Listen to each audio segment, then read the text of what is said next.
राधे राधे, जय माता दी। कैसे हैं आप सभी। आज बारिश पड़ रही है, हल्की हल्की सी बूंदें, और इन्हीं बूंदों में आपसे मिलने के लिए मैं आई हूँ। और कई दिनों से सोच रही थी वीडियो बनाऊँ, लेकिन नहीं बना पा रही थी, सॉरी। वो गर्मी इतनी ज़्यादा थी कि मन भी कर रहा था लेकिन नहीं हो पा रहा था। मैं एक्चुअली, मेरा जो सबसे फेवरेट प्लेस है वीडियो बनाने का वो मेरा टेरेस है, और गर्मी की वजह से मैं टेरेस पे आ ही नहीं पा रही थी। और आती थी तो रात को, जब यहाँ बहुत ठंडी हवा चलती है उस वक्त मैं ऊपर आ जाती हूँ। तो आज वीडियो बनाना इसलिए ज़रूरी था क्योंकि कल हम ब्रजवासियों के लिए सबसे बड़ा त्यौहार है। कल है श्री कृष्ण जन्माष्टमी। श्री कृष्ण जो आराध्य हैं सभी ब्रजवासियों के, और हम लोग कहीं भी रहें, ब्रज में रहें या ब्रज से बाहर रहें, हमारे लिए जो सबसे मेन फेस्टिवल है, जो मेन त्यौहार है, वो होता है जन्माष्टमी। दिवाली, होली, सब त्यौहार बड़े हैं और सब हम लोग अच्छे से सेलिब्रेट करते हैं, बट जो सबसे ज़्यादा उत्साह के साथ जो सेलिब्रेशन हमारे यहाँ होता है वो होता है जन्माष्टमी का। और ये सेलिब्रेशन मथुरा में तो 2-3 दिन तक चलता है। कभी भी आप लोगों का चक्कर लगे, जो लोग मथुरा से हैं, जो मथुरा रह के गए हैं, उन्हें तो सबको पता है। जो बाहर हैं, जो कभी मथुरा नहीं आए, उन लोगों के लिए मैं ये बता रही हूँ कि कभी भी अपनी लाइफ में एक बार आप जन्माष्टमी के समय पर मथुरा ज़रूर आइएगा। बहुत आनंद आता है, इतना आनंद शायद आप लोग सोच भी नहीं सकते हैं। एक आंतरिक खुशी, मन को एक आंतरिक खुशी का जो अनुभव होता है वो आपको जन्माष्टमी के समय पर मिलेगा मथुरा में। शायद वही अनुभव अब हम लोग रामनवमी के दिन अयोध्या में कर पाएंगे।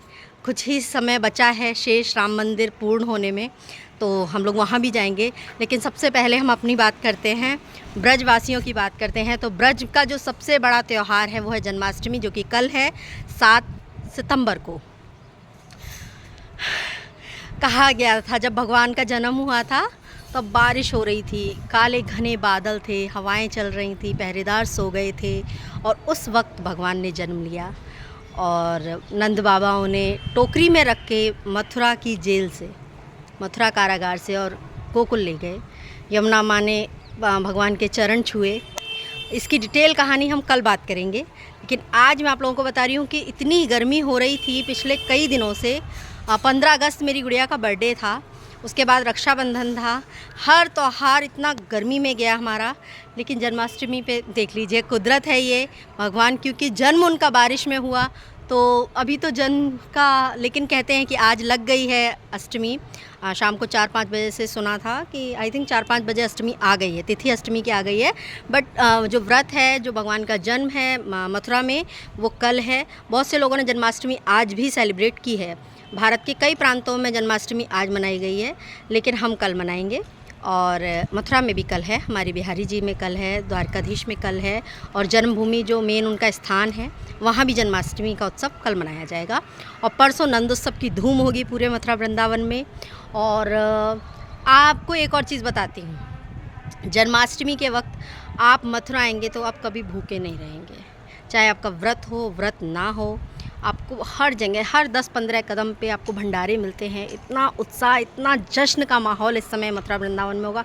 इतना खूबसूरत हमारा ब्रज लगता है कि बस मेरे पास शायद शब्द ही नहीं है आप लोगों से वो बताने के लिए, वो शेयर करने के लिए कि क्या है वो स्थिति, क्या है वो खुशी जो हम ब्रजवासियों को जन्माष्टमी के समय पर होती है। तो आप लोग भी बहुत अच्छे से भगवान कृष्ण का स्वागत कीजिए, उनके जन्म को अच्छे से मनाइए, उन्हें सुंदर सुंदर वस्त्र धारण कराइए, और जितना हो सके खुश रहिए। व्रत रखिए, मत रखिए, इच्छा नहीं है मत रखिए, जिनका नहीं होता वो नहीं रखेंगे। लेकिन कहते हैं एक जन्माष्टमी का व्रत कई करोड़ एकादशियों के व्रत के बराबर होता है। तो जन्माष्टमी का छोटा सा व्रत है, रखना चाहिए। और भगवान कृष्ण का जन्म है 16 कलाओं के साथ राम जन्मे थे, और 27 या 28 कलाओं के साथ श्री कृष्ण का जन्म हुआ था। नहीं, मैं आपको कंफर्म करके बताऊंगी, हाँ, कन्फ्यूज़न हो रहा है। तो राम जी से भी ज़्यादा कलाओं के साथ भगवान कृष्ण का जन्म हुआ। उन्होंने अपने जीवन काल में हर वो कार्य किया, क्योंकि मर्यादा पुरुषोत्तम राम मर्यादाओं में बंधे रहे। उन्होंने कोई भी ऐसा काम नहीं किया, लेकिन कृष्ण ने हर काम किया। उन्होंने वस्त्र हरण किया, लेकिन उनकी हर लीला के पीछे कोई ना कोई कारण था। लोगों ने कहते हैं कि वो चीड़ चुराते थे, वो रणछोड़ थे, भाग गए, लेकिन उन सब के पीछे छोटी छोटी कहानियाँ हैं, और उनके हर उस कृत्य के पीछे, जो जो उन्होंने लीलाएं की, उन लीलाओं के पीछे कोई ना कोई ज़रूरी वजह ज़रूर है।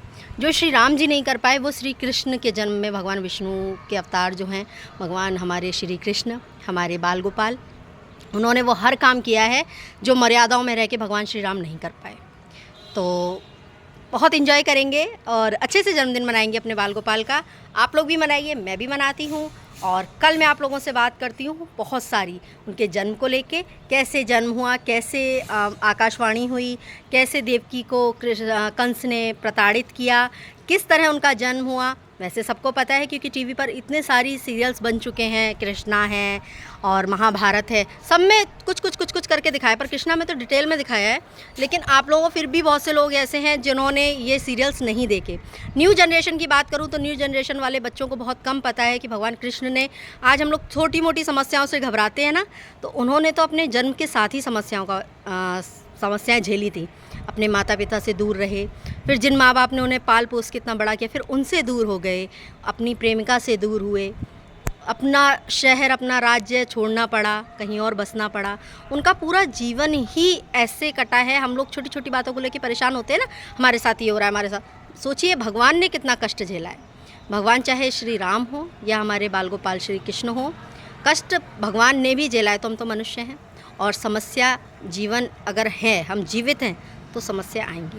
तो समस्याओं से कभी घबराना नहीं चाहिए और खूब एंजॉय कीजिए जन्माष्टमी को। वीडियो थोड़ी लंबी हो जाती है, प्लीज़ लाइक शेयर कर दिया कीजिए।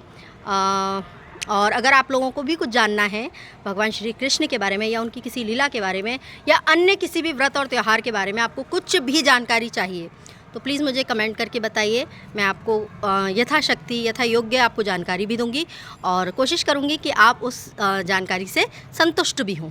तो इसी के साथ आज का वीडियो यहीं ख़त्म करती हूँ क्योंकि बारिश तेज़ हो गई है। पीछे आप देख सकते हैं पानी है पूरी छत पे। तो अब बारिश तेज़ हो गई है और मैं नीचे जा रही हूँ, भीग भी रही हूँ। चलिए ठीक है, राधे राधे, जय माता दी, फिर मिलते हैं, बाय।